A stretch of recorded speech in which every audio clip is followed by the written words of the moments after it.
Can you hear me?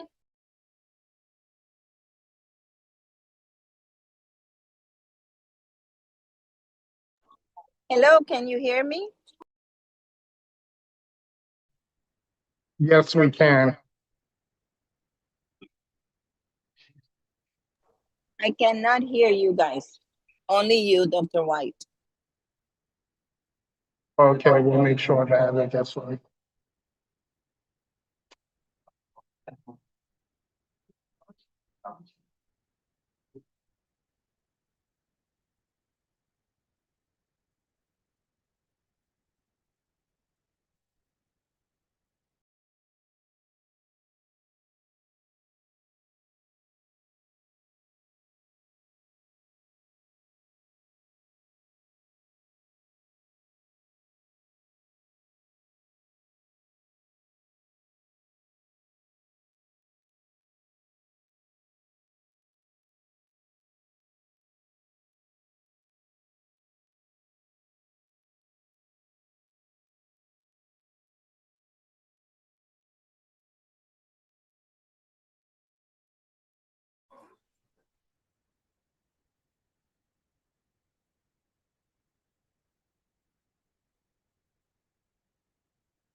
Dr. Benitez or Ms. Downer, can we double check that you can hear us online, please? I can hear you. I can Great. hear you. Perfect. We can hear you loud and clear as well. Thank you.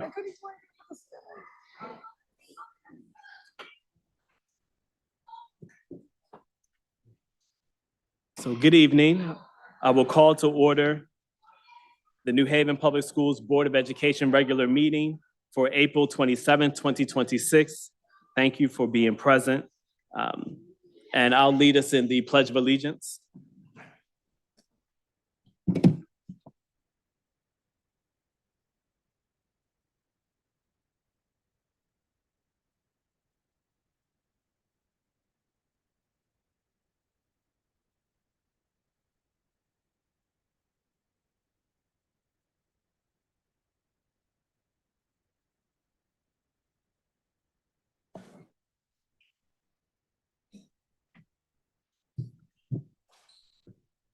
Thank you. As we prepare for public comment opportunity, I'll read our note. Welcome to the Board of Education regular meeting.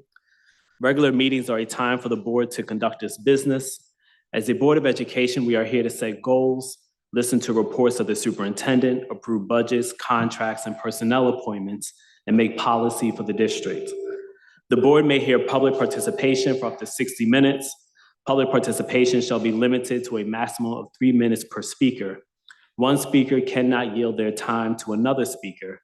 There will be no responses this evening to any questions or concerns raised. They will be referred to the administration for review. As adults, we serve as positive role models for our students. Please be respectful of people. We ask speakers not to make defamatory comments or use abusive or vulgar language.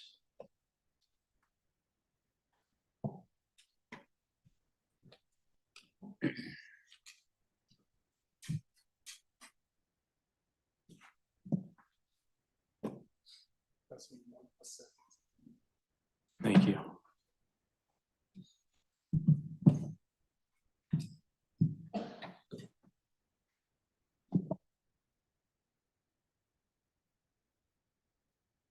Our first speaker is Tom DeLucia. Press the button on the lighter. Press.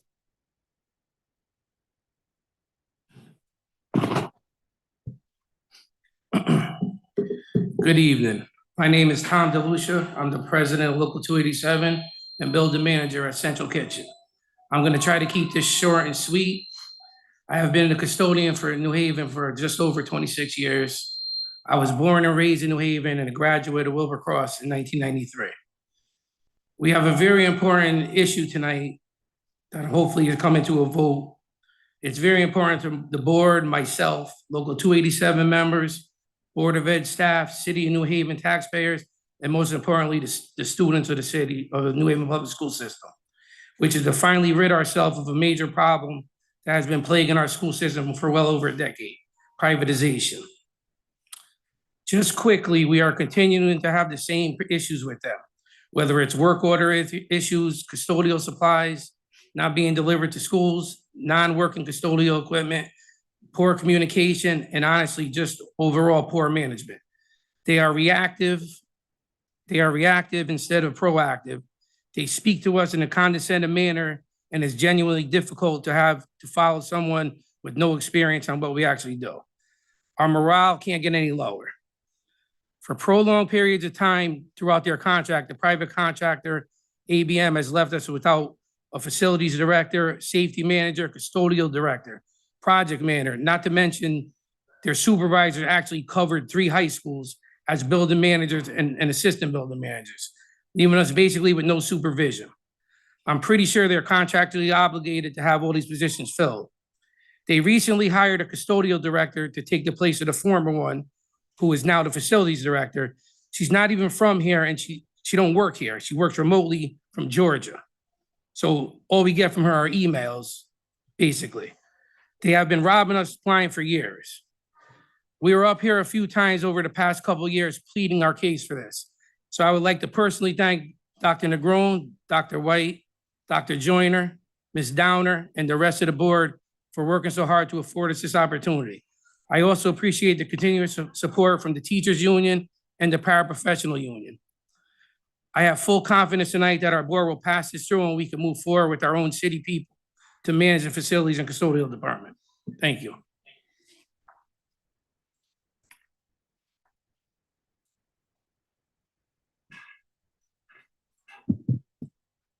Our next speaker is Dennis Talvado.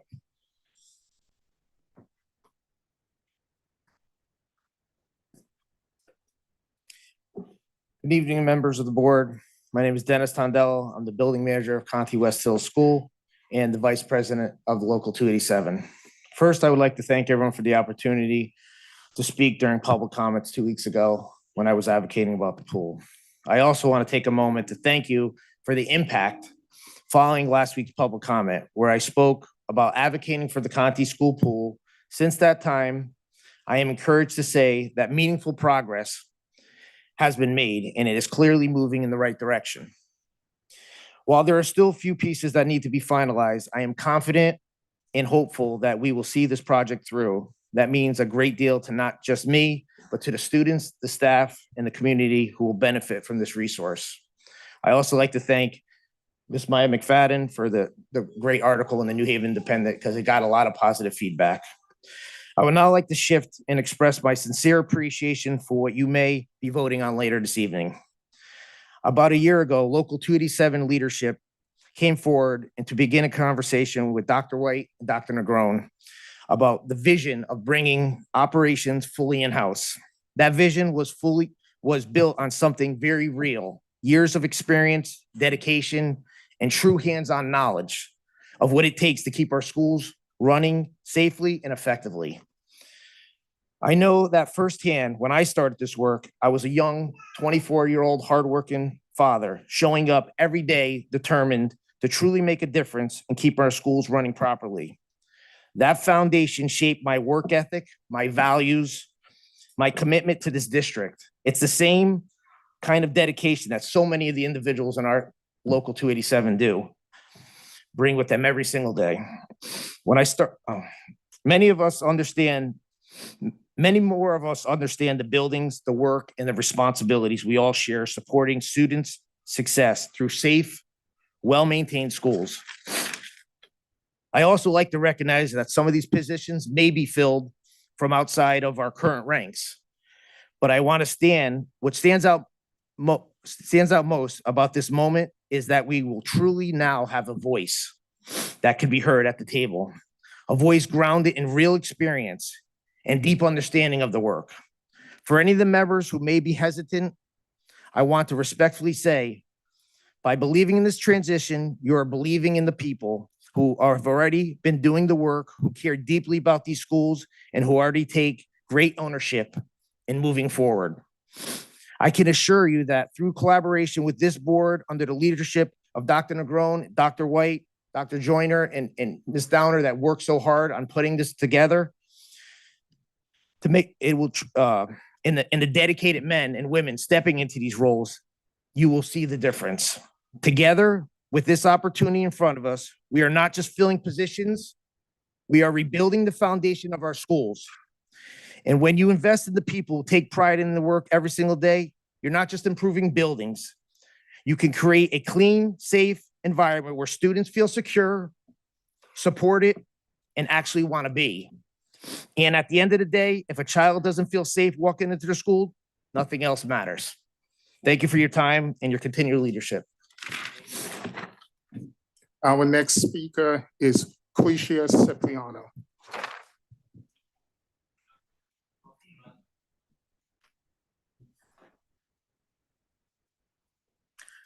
Hi, my name is Cretia Cipriano. I'm a New Haven resident and I was a teacher in the district for 16 years.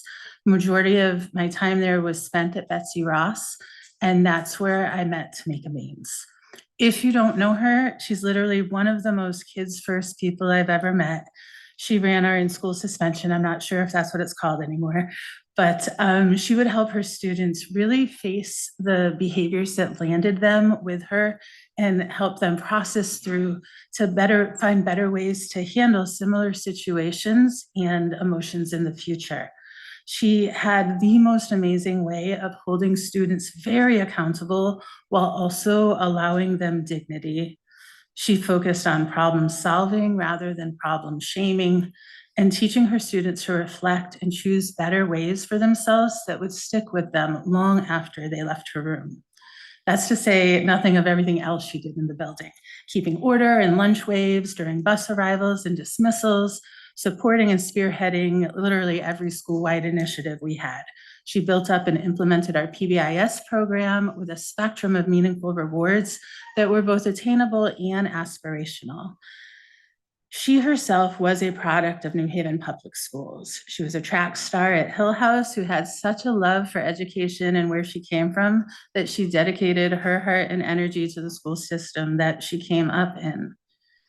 Even after she was injured so badly in an altercation among students back in 2010 that she suffered a concussion that took over a year to be well from. Even then, she came back and gave her all to her students, her staff, and the district.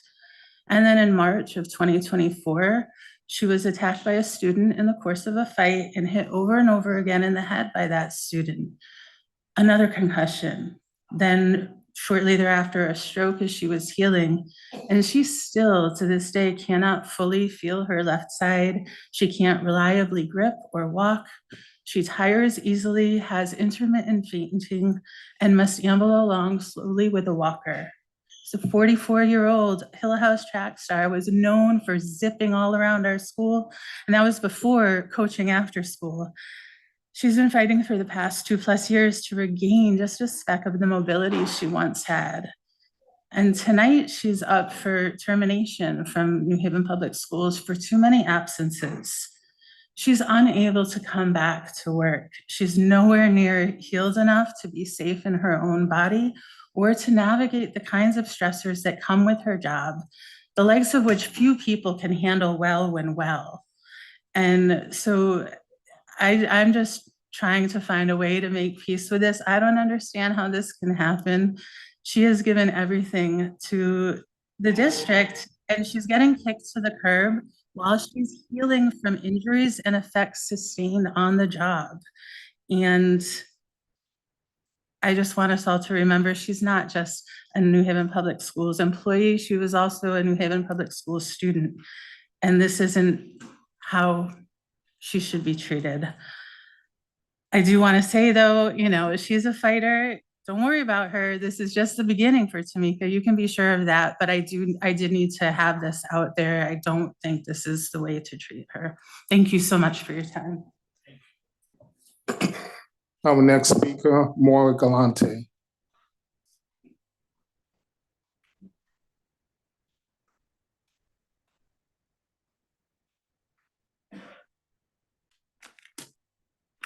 Good evening. My name is Maura Galante. I've been a New Haven Public Schools employee for 26 years, most of them wonderful. I'm here to follow up on the comment of the termination of Tamika Baines this evening. Tamika was an ISS worker, and I had the honor of working with her at Betsy Ross for many years before she was struck in the head in 2024 and given a debilitating concussion, as you have heard. Tamika's injuries is one of the 3 head injuries suffered by staff members in the last 3 years at Betsy Ross, caused by out-of-control students. Students who are long-time behavior issues creating chaos and interfering with teaching and learning. Tamika's being terminated for inability to do the job for which she was hired, because she did the job for which she was hired. Our district policy on such behavior seems to be reactive rather than proactive. We have no recourse but to allow these highly dysregulated students back into our schools, although they present issue after issue and clear signaling that their behaviors are escalating. I understand not being able to hold on to an employee who is no longer able to do their job. But when it's the job that caused the inability, I do not understand how that person can be reduced to a line item on a personnel report. Tamika Baines endured 2 years of physical and emotional distress, struggling with workman's comp and little support from the district. She's a person who gave years and years of her life and talent to New Haven Public Schools, and this is how her career ends. We teachers are being increasingly targeted with inappropriate and dangerous behavior by students, and due to the desire to keep suspension and expulsion numbers low, these students are able to continue their behaviors until something like this happens. I would urge the board to begin reevaluating their policy on dangerous, violent students. We teach because we love it, but we should not have to sacrifice our mental health and physical safety to do so. I know I do not want to go out like Miss Baines. I want to work in a safe, chaos-free environment and live to enjoy retirement, just like you do. Thank you.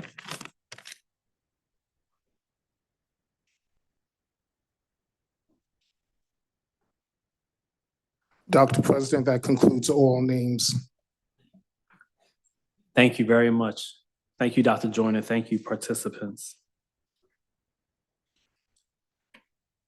I moved to, at the last board meeting, we had a discussion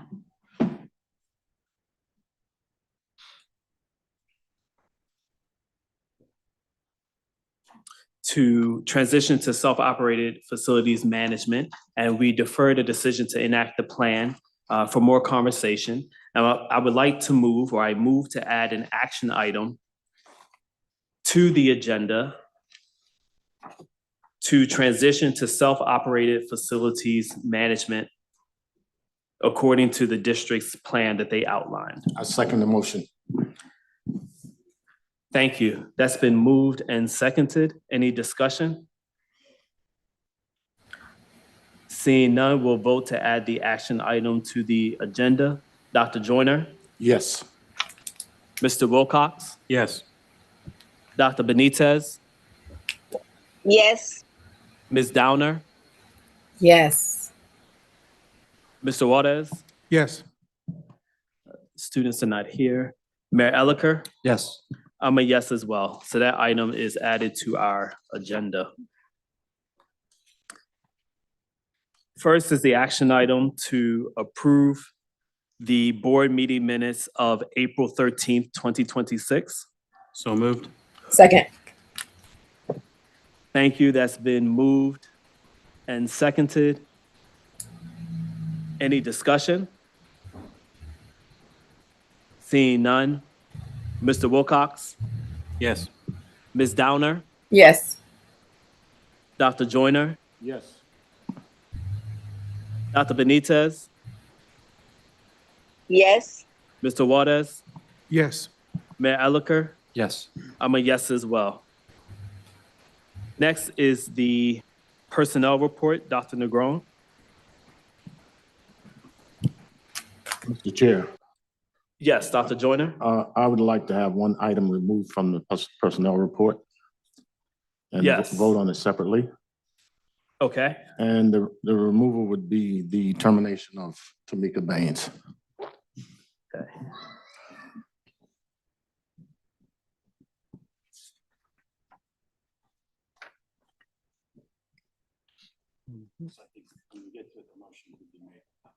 Yes, sounds.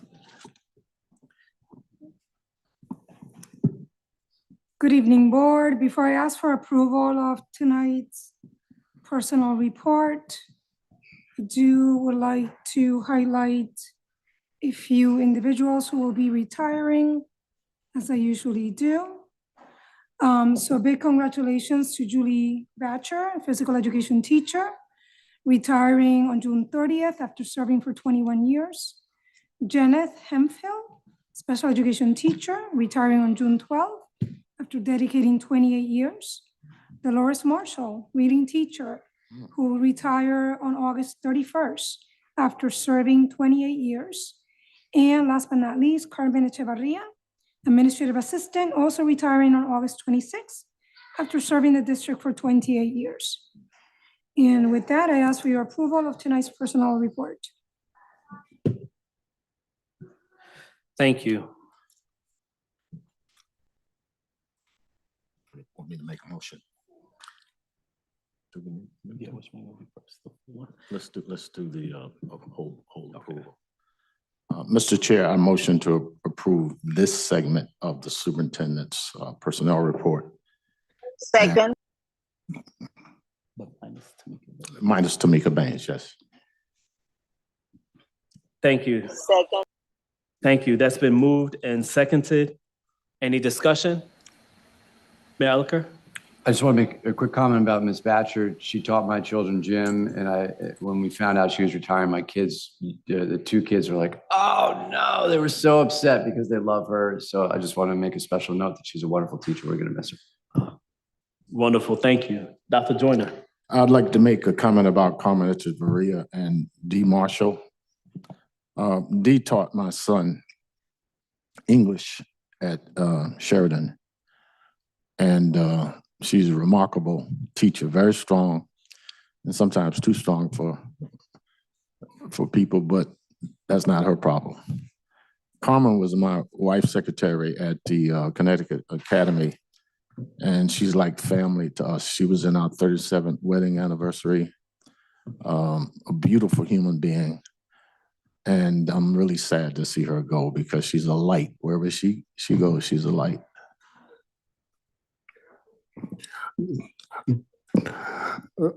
Dr. Yarbo, Dr. Benitez has her hand raised. It's hard to see from this angle. Yes, thank you very much. Dr. Benitez? yes, I would like to congratulate Miss Julie Batcher.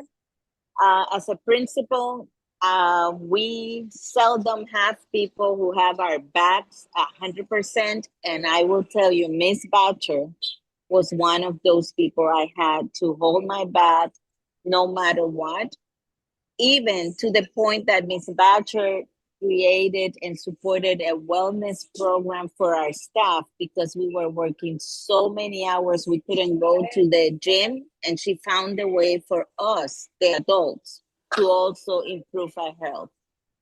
I'm sure that Fame is going to miss her, not just the kids, although the kids will miss her personality, I'm sure, but also the staff will miss her support. So congratulations to her. Thank you so much. Ms. Downer and then Mr. Waters? Yes, I wanted to congratulate all the retirees. In particular, Miss Marshall. I remember when I did a visit to Hill Central, that is the school she was at, right? I know. I'm still remembering it, but she actually took the time to, just talk about the school and the knowledge that she had for all these years. So I'm sure she'll be greatly missed, and I wish her more to come. Thanks. Thank you. Mr. Waters? I'd like to echo my thanks and congratulations also to Ms. Batcher. She taught my sons as well at what was Columbus Family Academy. Wonderful teacher, an energetic, positive person. I'm sure she'll be missed. Thank you. We will vote. Dr. Joyner? Yes. Yes. Dr. Benitez? Yes, Mr. Wilcox? Yes. Ms. Downer? Yes. Mr. Waters? Yes. Mayor Elicker? Yes. I'm a yes as well. Thank you.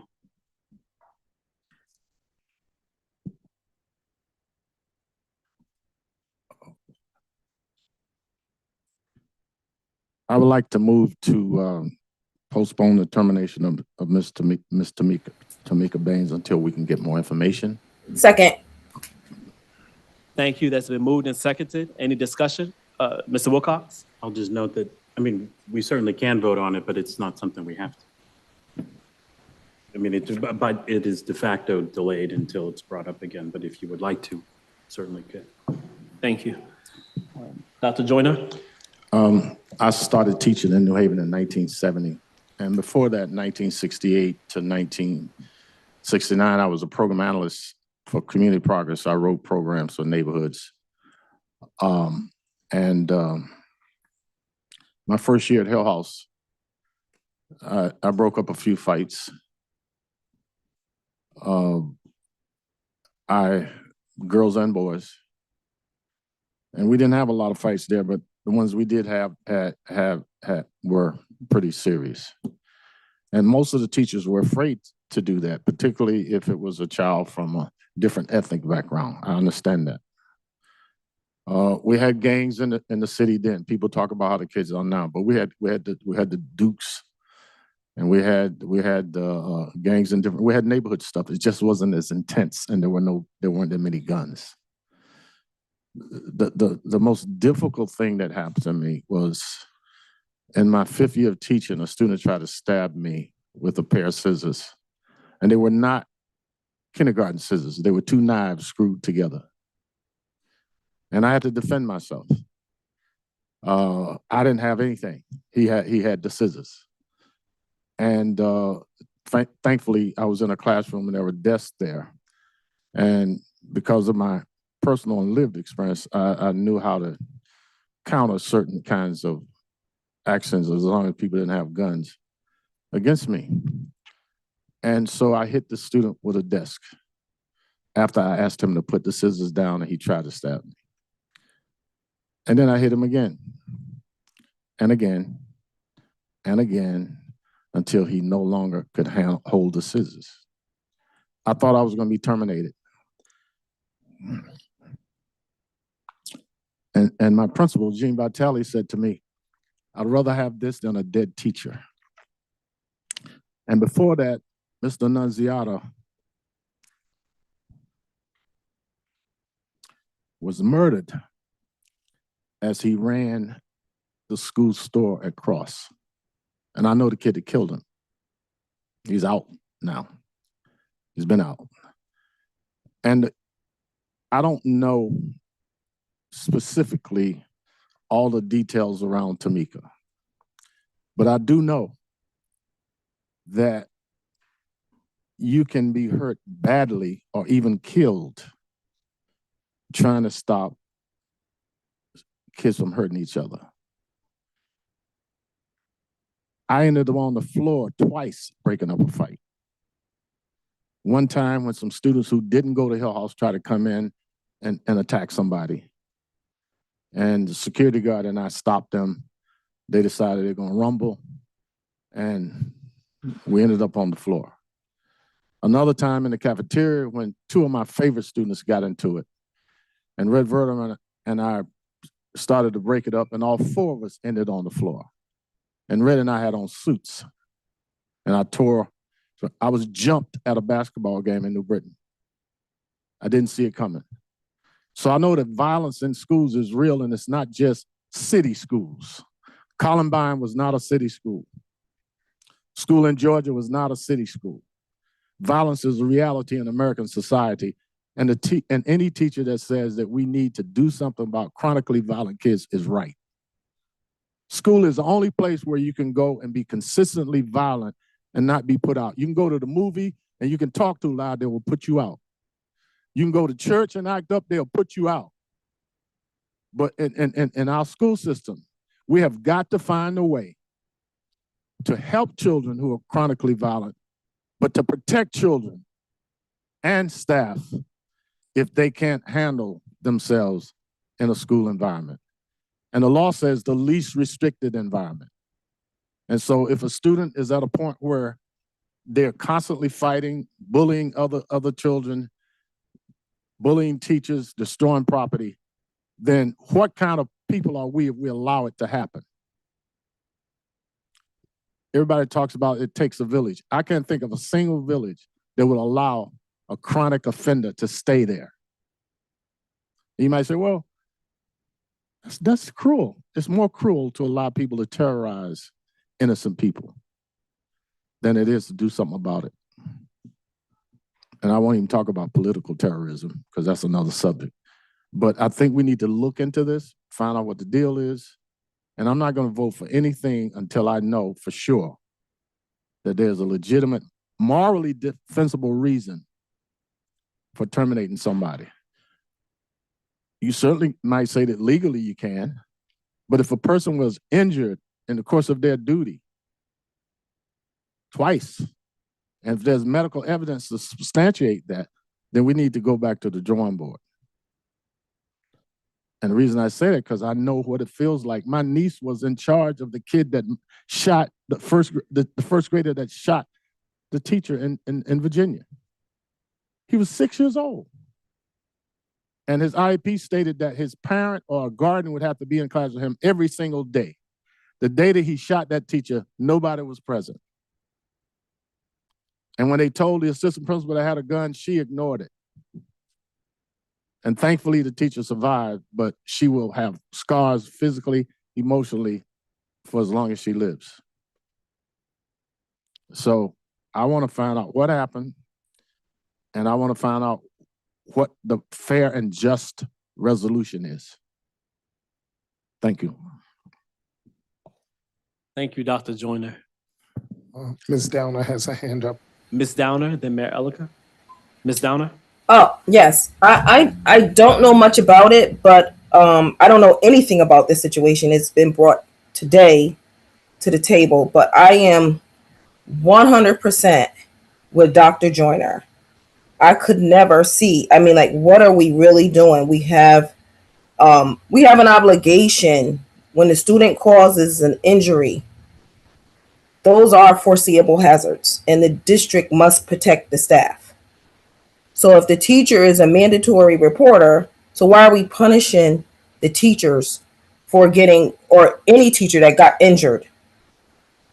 We really are still subject to labor boards, OSHA, and often, most important, our union contracts, which also prohibits retaliation. So again, I think we need to be focused on why our policies exist, because we're firing an injured teacher, which could possibly create legal danger and safety danger. Again, this is something that we cannot avoid responsibility. Yes, the student's behavior has to be properly managed, but the environment has to be safe for both our staff and our students. By firing this teacher, it does not make the students safer. It makes the system more dangerous. This is a systemic problem, and I'm 100% in agreement with Dr. Joyner. Need more information on it. It sounds to me like this is a work-related injury. And this is what I am not prepared to do. Thank you. Thank you, Ms. Downer. Mayor Elica? I appreciate all the comments that people made, and certainly agree that violence in our schools is unacceptable and something that I think in today's world we see all too often. There was a fight at my girls' school last week as well. At the same time, to Ms. Downer's point, there's a lot of other regulations that we need to follow that are already covered in this. And my view is that we've hired a superintendent to manage the staff and make appropriate decisions. And so I would ask Dr. Negron to just reaffirm that this is the right decision, that she's done the evaluation with her team, and this is the right decision. She stands by this recommendation. Thank you, Mayor Elica. There was a question directed at the superintendent. Thank you for the question. In conjunction with my HR department, we are simply following the established policy as it relates to this matter. There has been continuous follow-up on this particular situation as far as 2 years now. I don't want to share more because I don't want to violate the individual's rights. But again, we are following the policy that has been established by this board, and know that there has been numerous ongoing conversations related to the staff's condition, inability to perform the job. But again, I am not at liberty to continue to share because I do not want to violate the individual's rights. So if I could just add, and then I can see the mic, but in my experience, oftentimes these situations are much more complicated than meets the eye, and oftentimes the administration is unable to share full information for labor reasons, for privacy reasons, for HIPAA reasons. And so in my view, I think we should trust the superintendent and her team have done the appropriate work here. Thank you, Mayor Elicker. Dr. Joyner? Knows how much I have supported our mayor. I don't agree with what he just said because we had no information. We don't know anything. And as far as following policy is concerned, George Wallace was following policy in Alabama. Bull Connor was following policy in Alabama. Policies, to use a scriptural reference, the Sabbath was made for man, not man for the Sabbath. Laws were made for men and women. And when we find a law that might be, I don't even know, because I don't know anything about why, who, what, where. And that in and of itself is a problem, because terminating a person is a serious issue. I trust the superintendent. I trust my wife. I trust my daughter, but I also trust my own judgment. And if I haven't seen anything, I'm not gonna afford blind trust to anybody. And something this serious, I need to know in advance if there is sufficient justification for that, or if a person was terminated on an unjust or outdated policy. And we are the superintendent's supervisors. And I trusted my teachers, I trust my kids, but I also need verification. I think it was Ronald Reagan that said, trust but verify. And I need verification. And to me, if I can't answer the question morally and feel in my heart and in my rational mind that it was fair and just, then I'm not gonna be for it. I don't care who the authority is. In fact, the reason that we are where we are right now is because people pushed back when laws were unjust, when things were unequal. So if you want me to make a decision this important, give me the evidence. Thank you, Dr. Joyner and board. Mr. Wilcox? Yes, I mean, I will vote to postpone this till we can receive more information. I'll just remind people that it's the board's policies and we're the board. So I do look forward to the review of personnel policies. And if the board also wants to review the student code of conduct, which this board passed in 2021, and update it if it's needed to match current conditions, state law, and the will of the current board, then I look forward to those discussions as well. So thank you.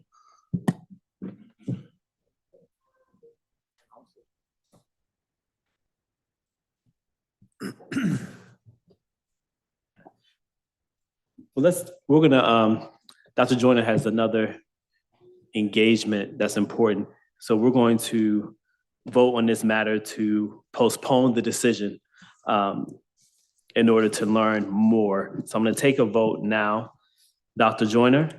I vote yes to postpone. Ms. Downer? Yes to postpone. Mr. Wilcox? Yes. Dr. Benitez? Yes. Thank you. Mr. Juarez? Yes. Mayor Elicker? No. And I'm a yes. Thank you. Next on the agenda for action items is a request to move the regularly scheduled Monday, June 22nd, 2026 Board of Education meeting to Tuesday, June 23rd, 2026, due to our school graduations. Is there a second? Second. Thank you, Dr. Benitez. Any discussion? Mr. Wilcox? Just to clarify, I assume it's going to be at the same time at 5:30 in the same location here? Yes. Yes, that's the proposal. Okay. Thank you. Thank you. We'll vote. Dr. Benitez, Yes. Mr. Wilcox, Yes. Ms. Downer, Yes. Mr. Waters, Yes. Mayor Elicker. Yes. I'm a yes as well. That motion carries. Finance and Operations, Mr. Wilcox. Yes, thank you. Before I make the main motion, would anybody like or need anything moved separately tonight? Hearing and seeing no one, Mr. Wilcox, Ms. sorry. Downer, your hand is still raised. Is there something you want to move, or is that just a carryover from previous? Sorry. Okay, no problem. Thank you so much. my apologies for not seeing it on the screen angle. It was difficult, so thank you, Dr. Yarborough. So I move that we approve the one abstract, the one agreement, the 3 amendments, the 1 purchase order, the 1 contract, and the 3 change orders as listed on our agenda. Second. Any discussion? Seeing none, we'll vote. Mr. Wilcox, Yes. Ms. Downer, Yes. Dr. Benitez, Yes. Mr. Waters, Yes. Mayor Elicker. Yes. I'm a yes as well. The motion carries. Yes. I move that the district adopt the transition plan to self-operated facilities management as outlined by the district. A second. Thank you. That's been moved and seconded. Any discussion? See none, we'll vote. Mr. Waters, Yes. Mr. Wilcox, Yes. Dr. Benitez, Yes. Ms. Downer, Yes. Mayor Elicker. Yes. I'm a yes as well. That motion carries.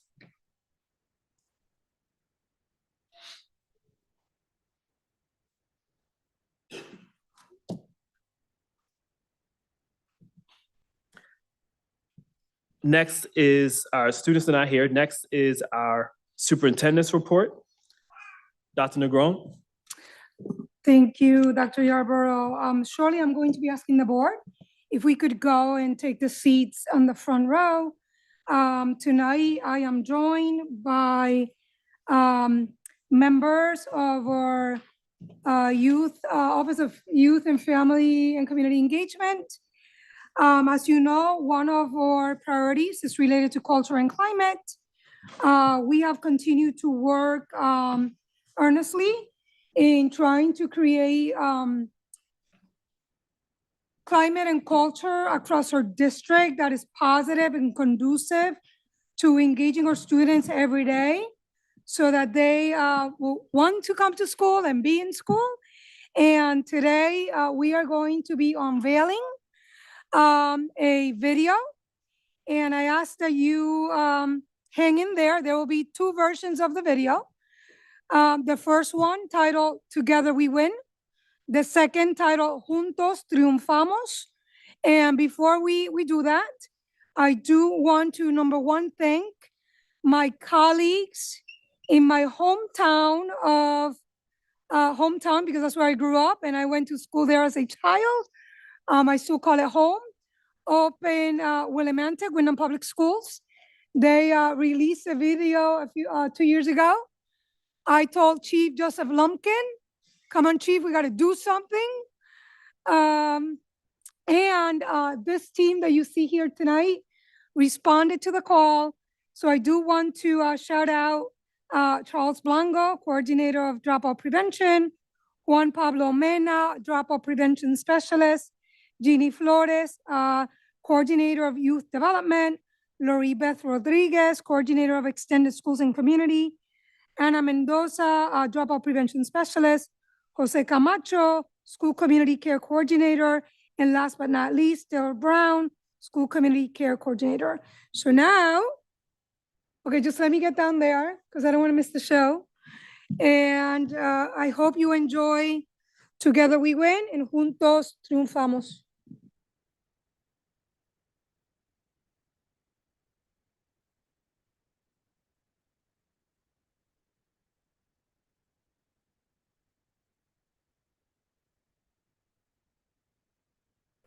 Thank you, Dr. Negron. And I do remember clearly when Dr. Negron showed me that video and learned that a small town in a small state, New England state, had presented such a wonderful piece before New Haven was able to.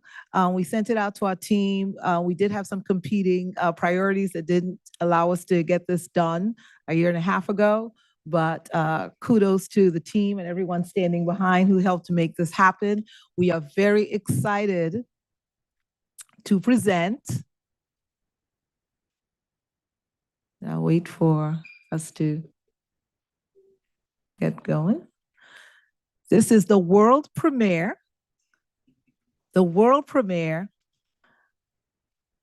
of our representation of building belonging and climate.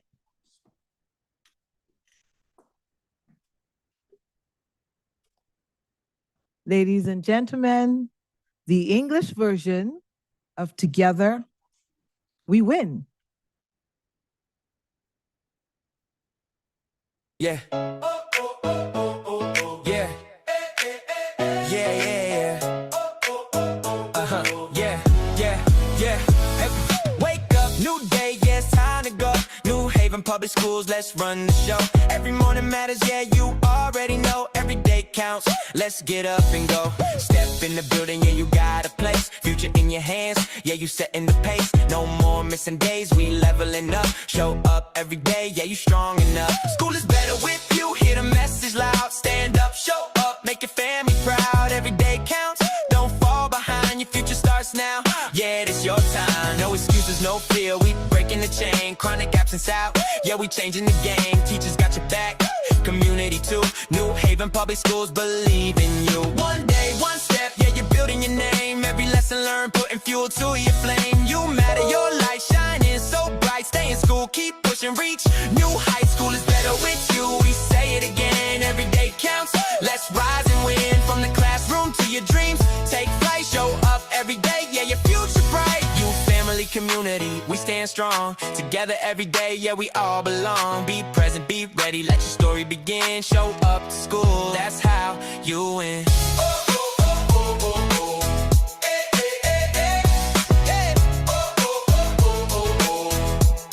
That's how you win.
de New Haven vamos a...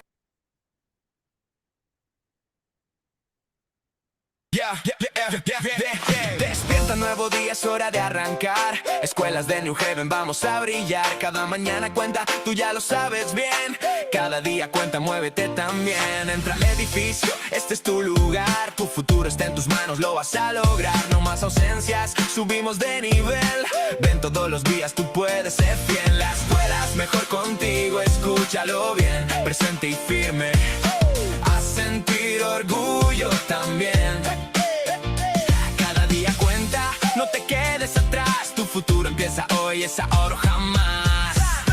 Sin excusas, sin miedo, rompemos la cadena. Fuera la ausencia crónica, cambiamos la escena. Los maestros contigo, la comunidad también. New Haven Public Schools cree en ti, amén. Un día un paso, vas formando tu nombre. Cada lección aprendida te hace más fuerte, responde. Tú importas, tu luz brilla sin final. Sigue en la escuela, vas a llegar. La escuela es mejor contigo, lo decimos otra vez. Cada día cuenta, vamos todos a crecer. Del aula a tus sueños, empieza a volar. Presente cada día, tu futuro va a brillar.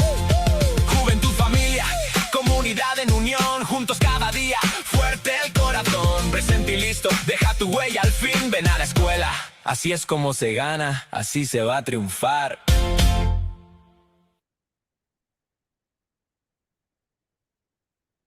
Yeah.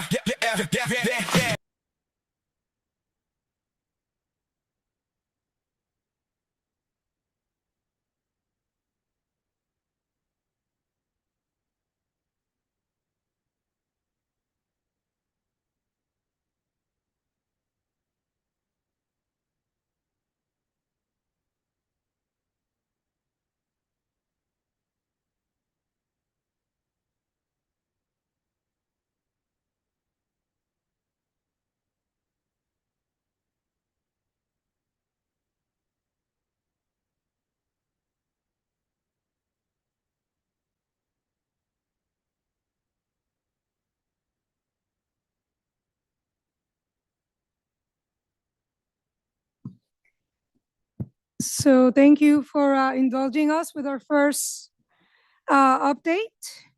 And again, thank you for the team and our students who are here tonight to do the unveiling.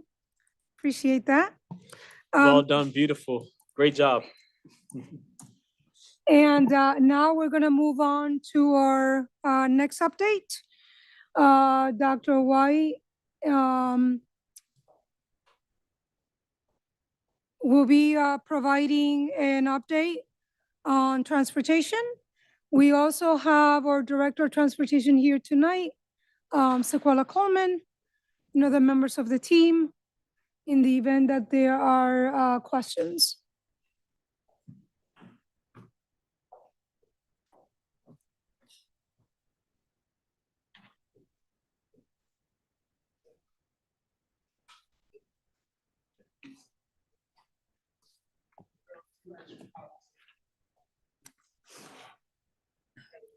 You need one, you have. I'm going to do my electronic one.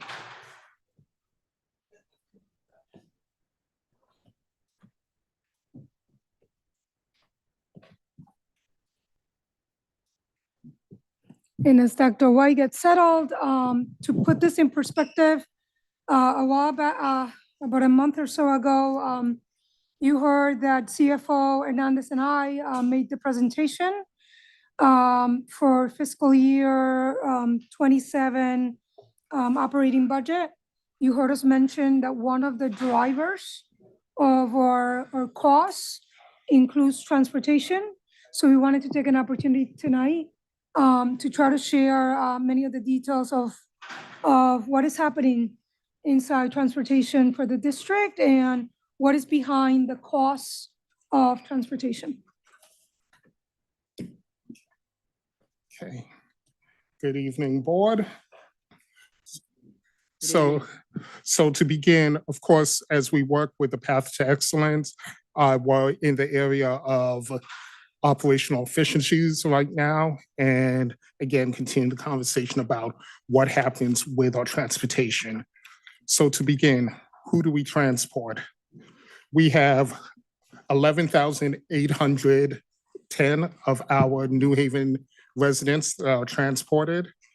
Additionally, another 2,060 plus charter students, another 1,800 plus inter-district suburban students. We have Head Start students, about 350. McKinney-Vento, these are students that are part of our nexus, but are living somewhere else because they are unhoused. And we've maintained the commitment to keep these students attending their schools.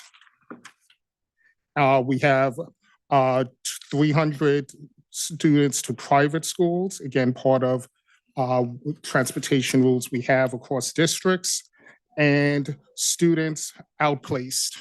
So these are 202. So these are students who, because of needs for their IEP or other requirements, require a different setting. And as part of that, because they are part of the New Haven Nexus, they still receive transportation.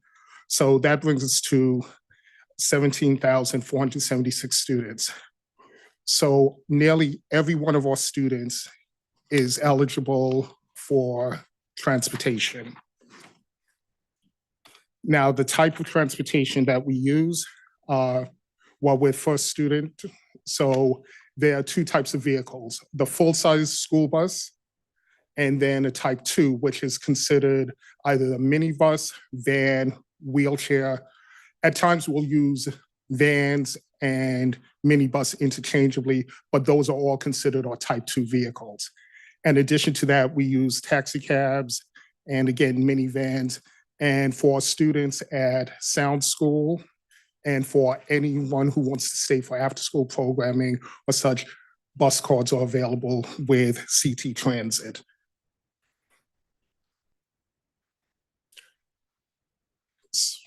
So the way this breaks down, or the way our current program breaks down, the RFP with First Students calls for 260 type 1 buses and 57 of the type 2 buses for contracting of 317 buses.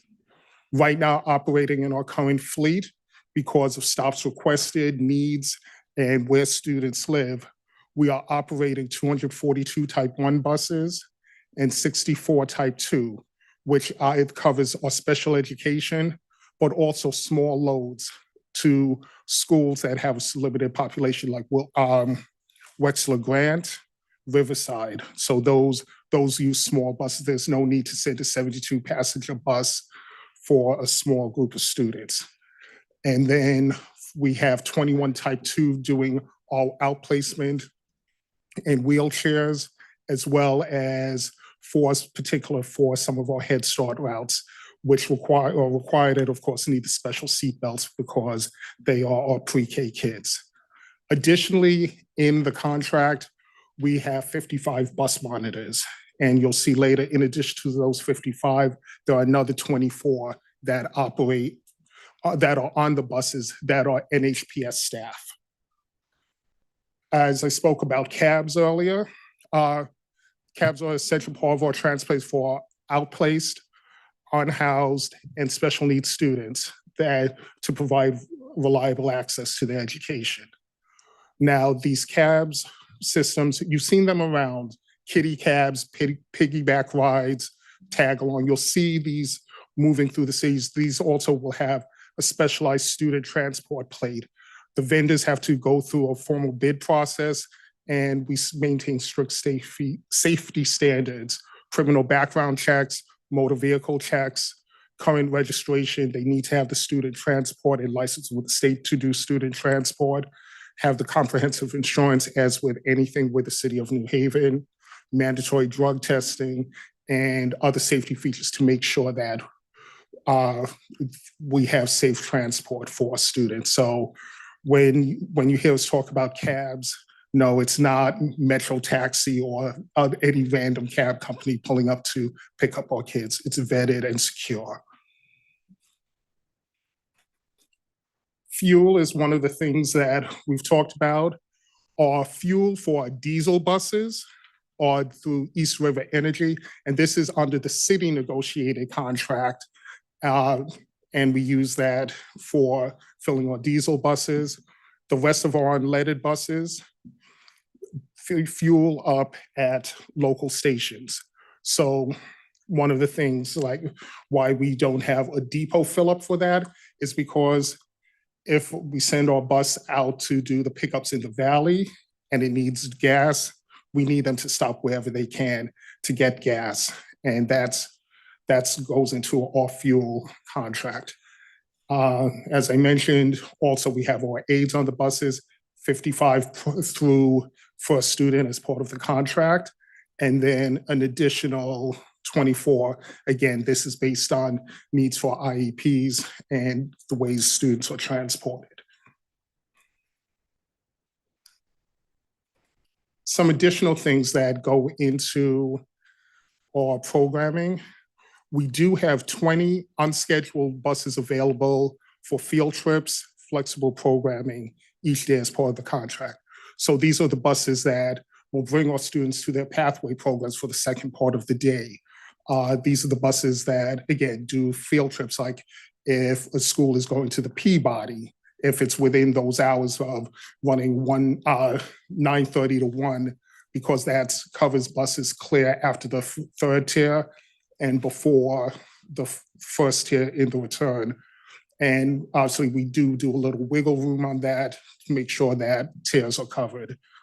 And then additionally, trips are put out for bids. If they're not part of the 20 buses, if we fulfilled all of those, they have to be bidded out. Or if it's a longer trip, they'll need a coach bus, and all of that's coordinated. Another thing that is not part of the contract is summer programming. The contract represents the 182 days of school we have. So without that, our summer program usually requires about $196,000, and the special education portion, almost $827,000. And then additionally to that, we have our charter schools that we have to, again, by legislation, we do have to provide transportation, but many of our charters have a longer school year, and so their schedules don't always match up with our days. So there may be days a charter school is open that NHPS is not open, and we have to work with those parameters and the length of their school year. In terms of electrification, according to Public Act 2225, requires school buses to be zero emission by 2040 and 2030 for environmental justice communities. The board has passed resolutions related to this, and we are still working towards those goals. But some things to keep in mind. At the cost today, to just create the infrastructure to charge enough buses for the 337 routes we're running today would be an investment of $8.2 million.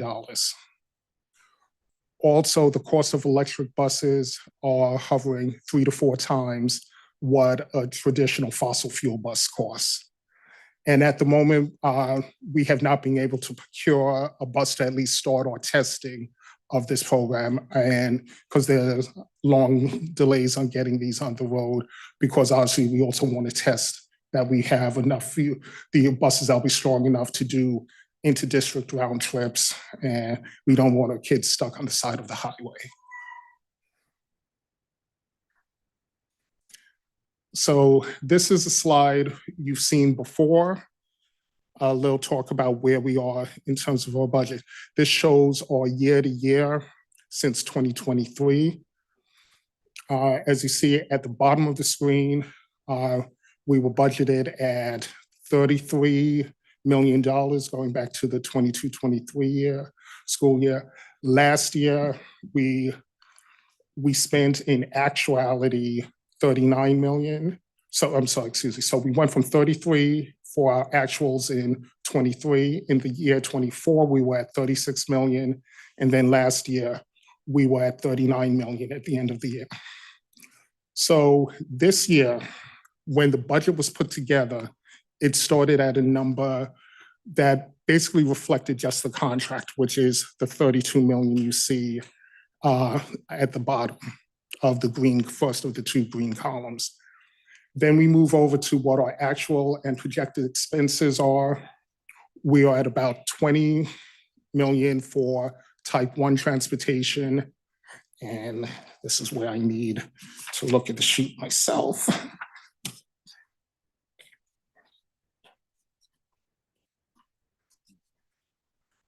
So I read the numbers.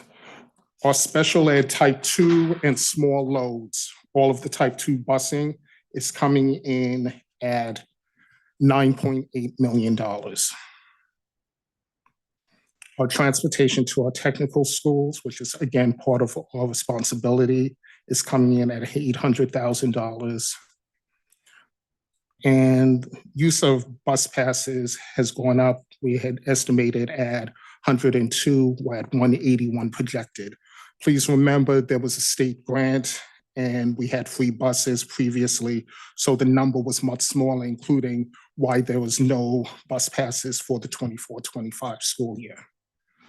So one of the good sides of that is we are providing access for students to take part in after-school activities, whether it be tutoring, whether it be sports, whatever the opportunities are that they can participate and still return home. Our robust athletic program is approximately $640,000. We are a very competitive city for sports, so we are traveling all over the state to show how great we are in athletics. Field trips, that actually has been able to go down a little bit.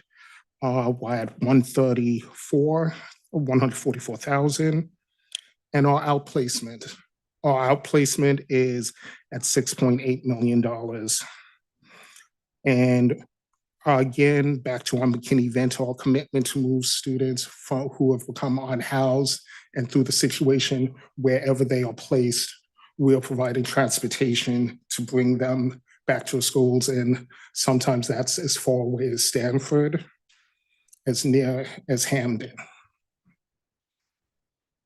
Inter-district, now these next two lines, I want to pay close attention to. So the 1.8 million is the amount of inter-district transport we pay. The next line, because I did note the negative in front of it, that is the portion that is paid by the state, reimbursed to us from the state.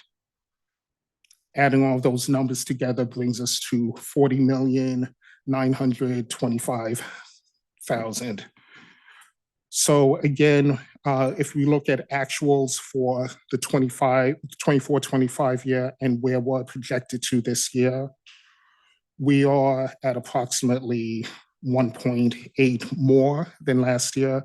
But again, that has come from needing additional buses and needing additional special ed transportation or outplacements and those varying areas.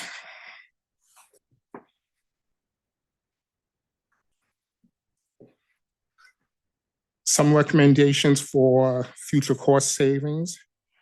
After doing some analysis, we looked at high school ridership and wanted to propose the possibility of doing a opt-in for high school students, meaning that unless families opt in for transportation, they would not be provided.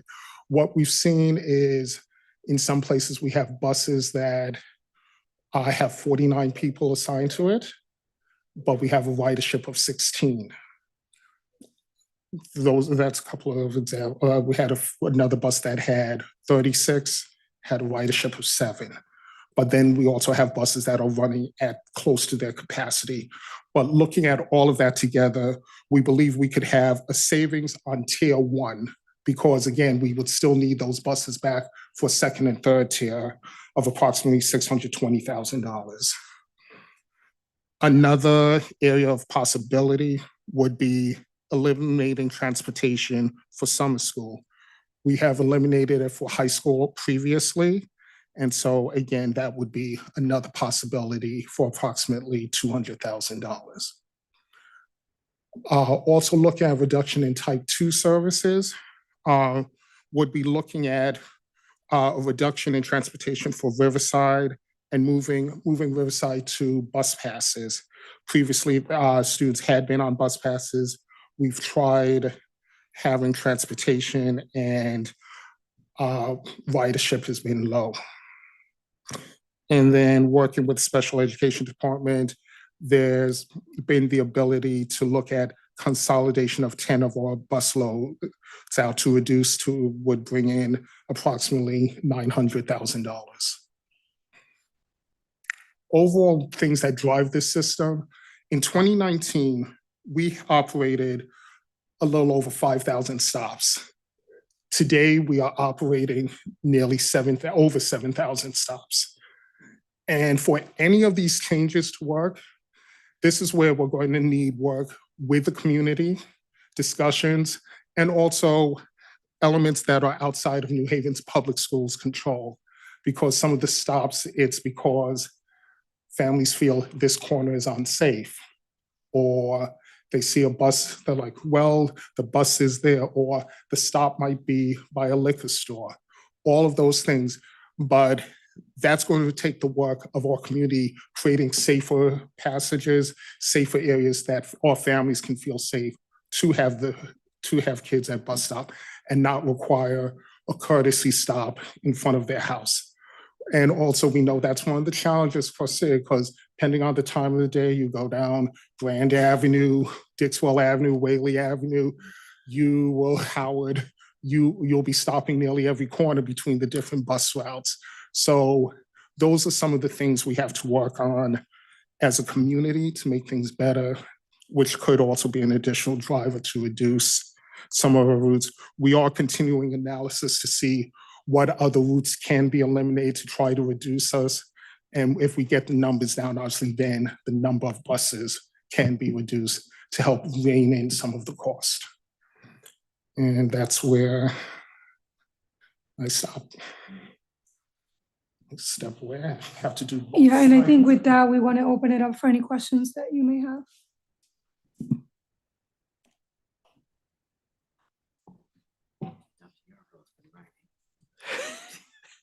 I have been. We'll take some questions, comments. Mr. Wilcox? Yes, thank you for the presentation, and it's always good to see you, Ms. Coleman, as well. A couple quick questions here. So I'll just start here at the end. The community conversations that you say, Dr. White, are going to need to happen, are these going to be planned? What's the plan to have the community conversations to adjust some of these routes, seeing that the costs are pretty high? Okay. Well, the first part, to start with the high school portion, that would need to begin right away, because that would be a complete shift in the culture that we've had for transportation. And the community conversation, that'll be an ongoing thing over the years. We'll always do analysis and see what routes can be cut now, but that'll be broader work over the course of the next year to really see how many we can reduce. Okay. The route analysis, is that done by the district? Is that done by First Student? Is that a combination? A combination of the two? A combination, yeah. Okay.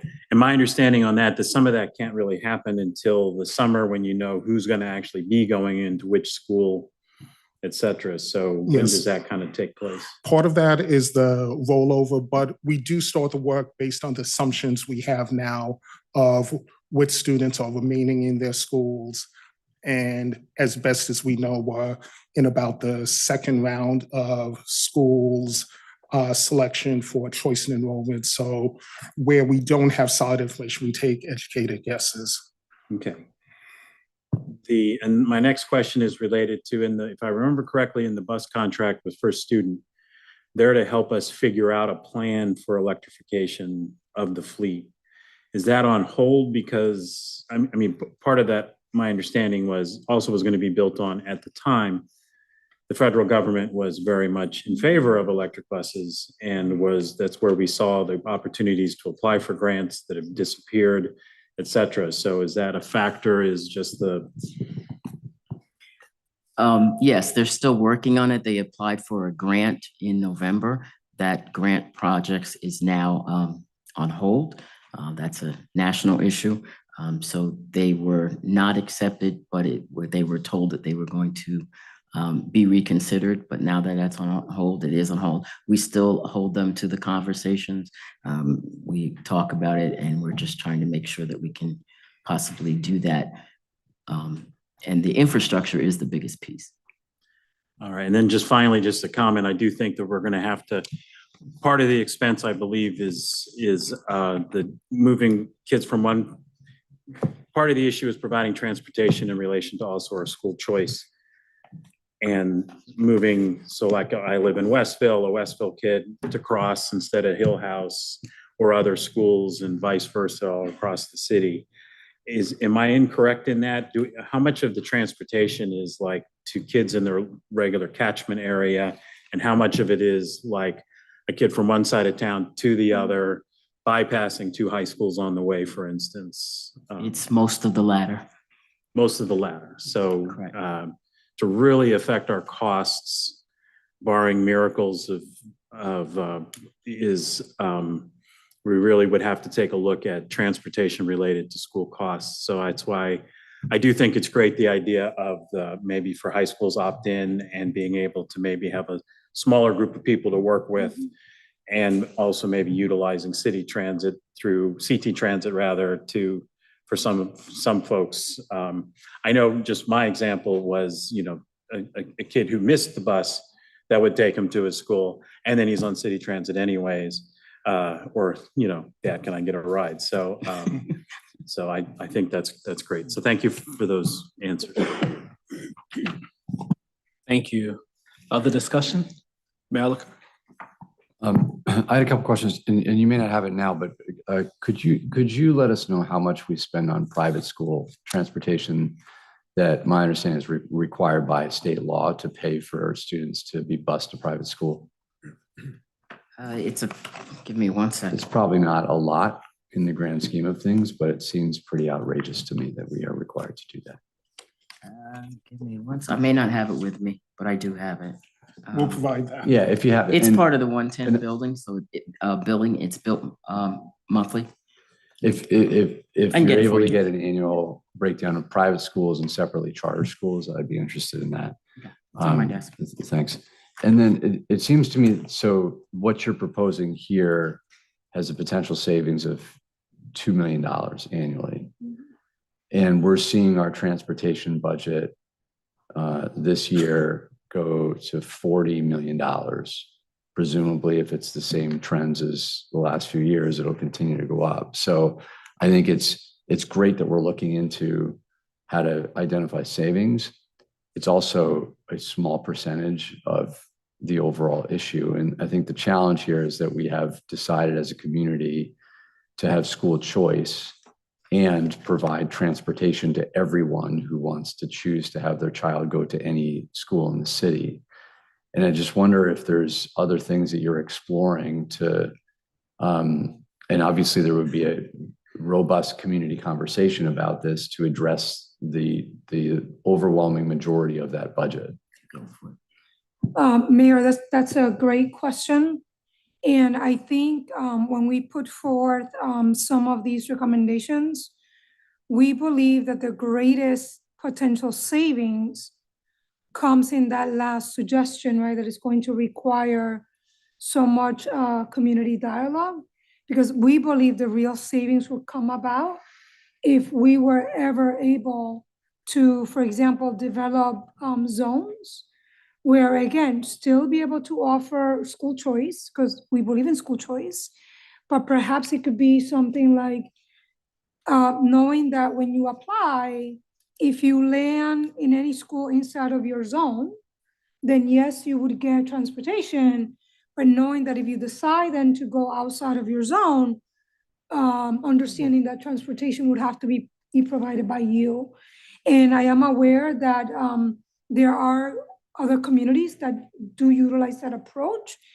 And that is what we see potentially, that maybe there could be the greatest savings. But again, that would require like you mentioned before, right? A lot of dialogue to see if this community would have appetite for something like that. Because the other ones that we put in front of you, as you said, again, that's in the scope of everything else, basically, right? Peanuts. You're only talking about a $2 million worth of savings. And also want to bring the board's attention back, Mr. Wilcox, I believe you may have just joined the board at this point, when we tried moving to depot stops, which were much further away, and we had 500 parents downstairs, and every single one of the board members were receiving calls constantly about that. So again, that's where also the community conversation and changing the culture to be willing to go to larger walking zones, because as I presented, 17,400, it puts nearly every one of our students on a bus. And undoubtedly, when we have this conversation, which I really think we should have, there will be people that are unhappy. But ultimately, this is a question about, because we will continue to face educational funding crises, this is about where we want to put our money. And if some families have to, students have to walk 3 blocks to their bus stop so that we can have more teachers in our schools or fix our playgrounds or, all the things that we care about, that's a decision that I hope we have the courage as a community to make, and also some of the understanding that we all need to make some sacrifices here. Thank you. Okay. Thank you very much. I have questions, comments. One is a suggestion, is that we, as we have our conversations, as we do the analyses, that we perform cost-benefit analyses for all the constituents involved. So not just for the district, but also for the parents, the students, because I think there are a variety of things. Whether someone takes a bus to school, whether someone walks to school or does ride share, there's also an impact in terms of parents working and when they can leave for work in order to arrive. Weather's a factor. There are a lot of things that are factors, and we put our money in a lot of things. So I think there should be a cost-benefit analysis. The other topic is attendance, and looking at what impacts our students showing up and showing up ready to learn and be a part of the learning community. One thought, Superintendent, you mentioned about zones and whether transportation is provided within a zone. We may also think about providing transportation for the longest distances that people may travel. So instead of providing transportation within a zone, which may be easier for someone to get on their own or get with neighbors, think about, okay, if somebody's going from one zone to another zone, the furthest distance, maybe we provide transportation that way. The savings may not be as great, but there may be savings for that. A question just for the transportation cost history. Where does fuel show up in this chart? Is it baked into like each of the categories?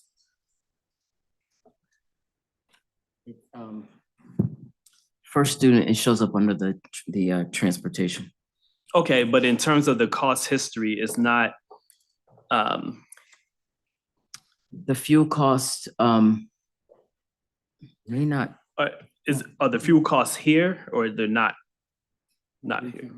I don't think it's here, and it's only current with this contract. Okay, thank you very much. That was built into this current contract. Okay, thank you. 2 other considerations. One is perhaps breaking up the bus contract to smaller contracts and see if there's smaller vendors who are available. I think I do have heard that some of the smaller vendors have not kept pace or may not have the capacity or are no longer a part of Connecticut because some of the larger vendors or one large vendor is taking up and has access to a number of the contracts and districts. But I would be interested in seeing if having more competition within the bid for our transportation would drive costs down. To that point, just one thing to know, at least in the last few contracts, one of the requirements was that the fleet is housed in New Haven because my understanding was that it was to make sure we weren't paying for fuel for buses coming from, say, New Britain to do our load here or such, but that has been part of the contract, and that, again, those are things we can have discussion about what that could look like. Great, yes, I think that would be worth reviewing, because if there's one vendor who thinks they have the upper hand and they have the capacity to manage our district, and they think also competition is not there, and we also think competition is not there, then they can pretty much charge what they want. And I'm losing, or I would like a better grasp of what is the actual cost versus the profit that people are receiving. And I'm not sure that I don't know the answer. So maybe an additional set of competitors would help the scenario. And my last point about First Student, so electric buses, there have been several grants that First Student has gone after. So even though the latest grant may be something that is paused by the government, there are several other grants that First Student has gone after. And in trying to win this contract in our business, spoke about how if they received this grant, they would think about or offer electric buses to New Haven. I would like to see more of a follow through from First Student.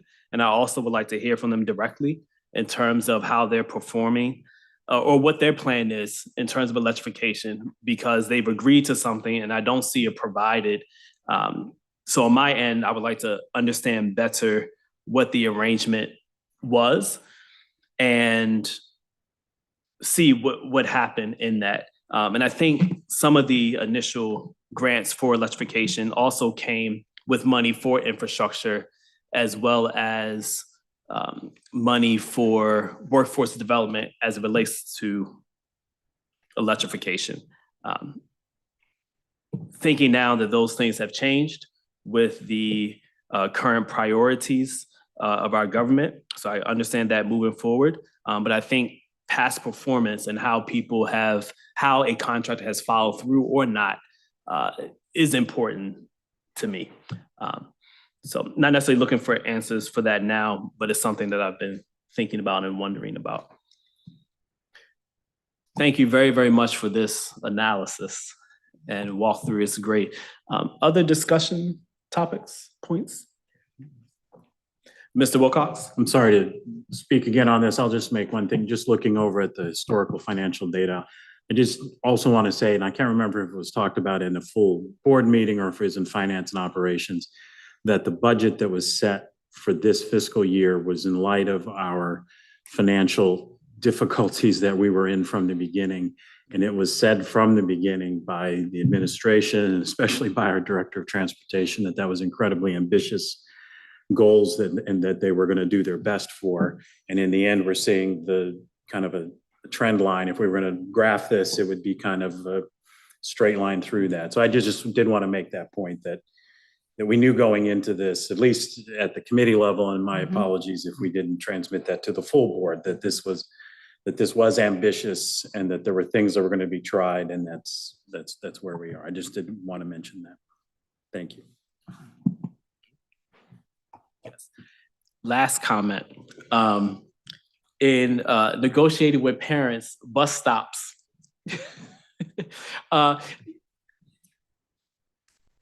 I think we should run the cost benefit analysis in terms of changing the stop versus changing the whole route, and what makes the difference there. I imagine one costs a lot more, and one may be more or less beneficial. Yeah, that's all. Thank you very much. Dr. Negron? That concludes our presentation for tonight. Thank you. Thank you very, very much. Thanks to the team for their work.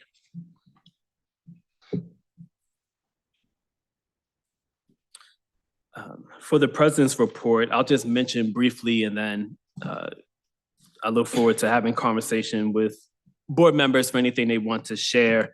Dr. Joyner had a recommendation for a few board members to gather to provide advisory as it relates to board goals, board objectives, and the way that we can evaluate ourselves and how we're reaching towards those objectives, and then bring that information back to the full board for discussion so that we can grow and continue to grow and be in a strong board. We evaluate others. This is an opportunity for us to set goals and evaluate ourselves. Any discussion or comment? Okay. Thank you. Committee reports will move to the Head Start Committee. Mr. Juarez. The Head Start Subcommittee met on the 22nd. We discussed a number of topics. The notes are uploaded, so I won't belabor all of them, but I'll just highlight a few things that were discussed. One of them, I think we could just say that I think Head Start is doing very well at running at capacity. I think we're at 96% enrollment. So kids are taking it, families are taking advantage of this program. It's, I think, very successful in many, many ways. We are looking at, there was a policy question that was brought to us by the Head Start folks that they are requiring Head Start programs to have a whistleblower policy. So we're working on figuring out whether we need to adjust anything or whether our current policies will suffice. Right now, we have the policies that they were suggesting with Dr. Negron. She's going to review it to see if it's something that she can just use as a practice and policy at the Head Start level, or whether it's something that we need to evaluate at the greater district level. If it's at the greater district level, we'll be in contact with the governance committee to start that process. Another thing that would highlight is that we've been hearing that some of the facilities that the kids are using, I think particularly at 2 locations, the classrooms didn't have adequate restroom facilities. So kids were having to go, not just to a bathroom that's attached to the classroom, but down the hall somewhere, which then, necessitated more staffing or coverage that didn't exist. So that's now in process. We're trying to find if there are other classrooms in those facilities that would lend themselves more easily to use for Head Start. So the issues such as that, they're all in the notes. I'd suggest if people are really interested to check our minutes as they've been uploaded. And I think that's pretty much all I'd share at this moment. Great. Thank you very much, Mr. Juarez. Any discussion? Thank you for the Head Start Committee report. The Citywide School Building Committee report and the Finance and Operations report, Mr. Wilcox. All right, for Citywide, there is no report. We have not met since our last meeting. Our next meeting will be on the second Thursday of May. For Finance and Operations, the minutes are posted. They're connected to our meeting agenda for tonight, so people can review that. In addition to the items that we voted on previously, we also had a report that I invite everybody to watch on the YouTube channel or to view the report about our current budget deficit that we're running right now. So it's worth looking at. Thank you. Any discussion? Thank you. Next, our Governance Committee reports. Dr. Benitez.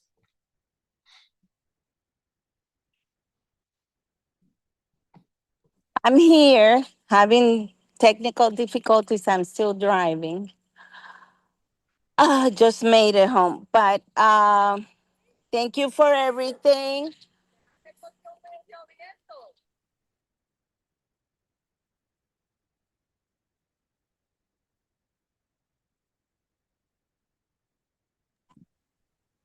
Thank you very much for your patience. Um, we will be meeting tomorrow, so I do not have a report. I do want the members of the board who have suggestions of policy reviews or changes to start working on that, because it is hard for me to understand how conversations happen, but there's nothing coming to me in writing. So thank you very much. Have a good evening, and I continue to listen. Thank you, Dr. Benitez. Any discussion? Okay, seeing none. The Food Service Task Group Committee report, we will meet in May, and I look forward to hearing a report of the food gap distribution day that happened over spring break and being able to share that information with everyone. Any discussion? Okay. Seeing none, I'd like to invite Dr. Joyner to give his reports for Teaching and Learning Committee and the Facilities Naming Committee, please. Thank you.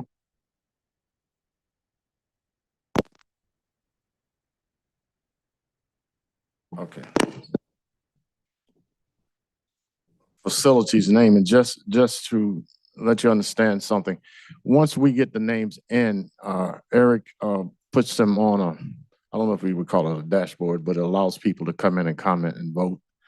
And so that sometimes that's a long process, but it should be something as serious as that. And so the names that were proposed earlier in the year are still on. And at some point, Eric and I'll have a conversation about when to bring it to the board for a motion and deliberation. As far as teaching and learning is concerned, I think we're entering into a new era, because what I see happening with the leadership of curriculum and instruction is, one, they're doing a great job with data. Data-wise, the data-wise investment was a great investment. And the last two meetings, there was a report on our languages, but then we had a joint report on mathematics and reading. And as you well know, those are prime movers, because you spend the first 3 years learning to read, and then you spend the rest of your life reading to learn. And so clearly, literacy is important, but it's not just English literacy, it's science literacy, it's historical literacy, all of that. And we have to begin to work in that area.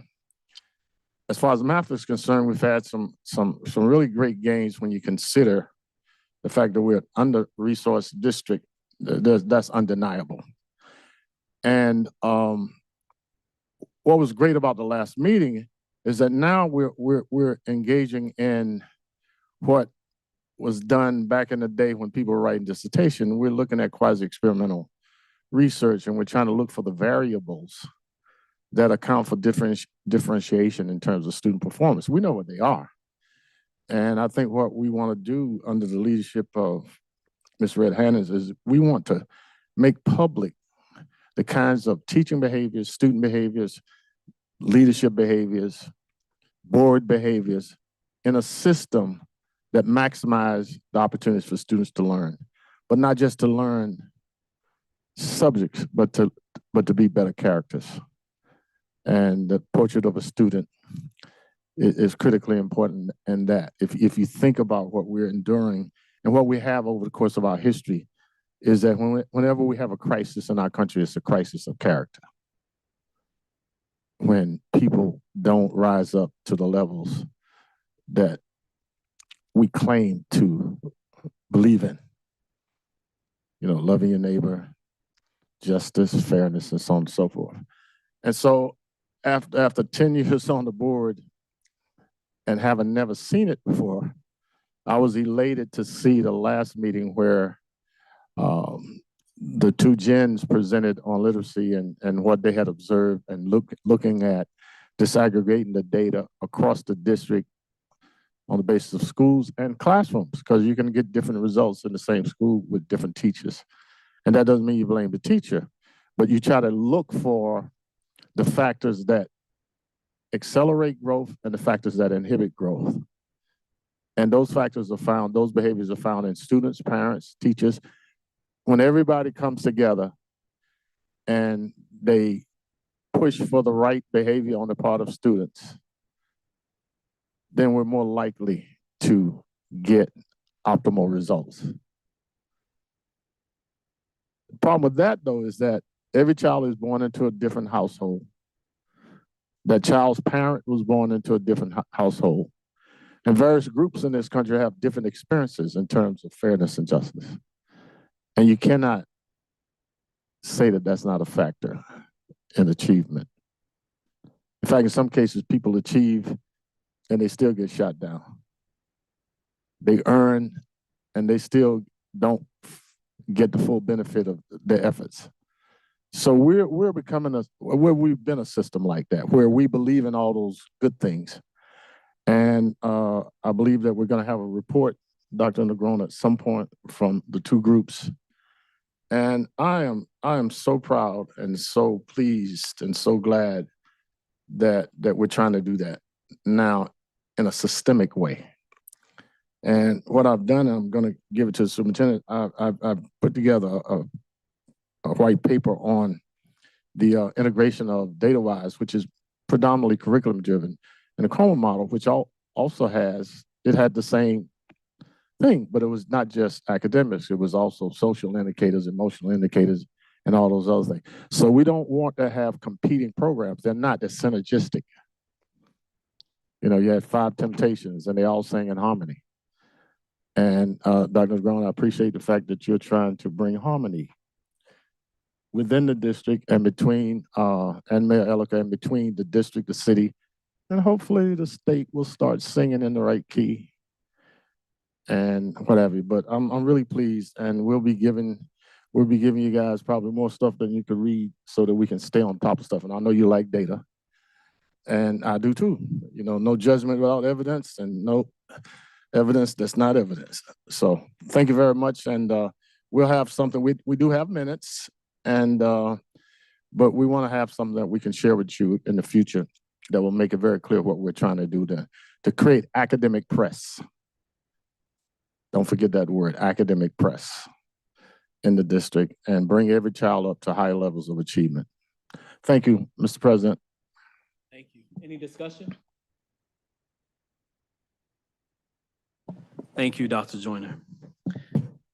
I move that we enter executive session pursuant to Connecticut General Statute 1-206B and 1-210B10, discussion concerning strategy and negotiations with respect to pending litigation in the matter of Amandi and Ms. Waters versus City of New Haven Board of Education et al., and discussion which may result in the disclosure of attorney-client privilege records. Second. Thank you. That's been moved and seconded. Dr. Negron, who will be present? Attorney Barrera will be joining us. Thank you. Any further discussion? Let's vote. Mr. Wilcox? Yes. Dr. Joyner? Yes. Dr. Benitez? Yes. Ms. Downer? Yes. Mr. Waters? Yes. Mayor Elicker? Yes. I'm a yes as well. We're in executive session. Thank you.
The board has returned from executive session.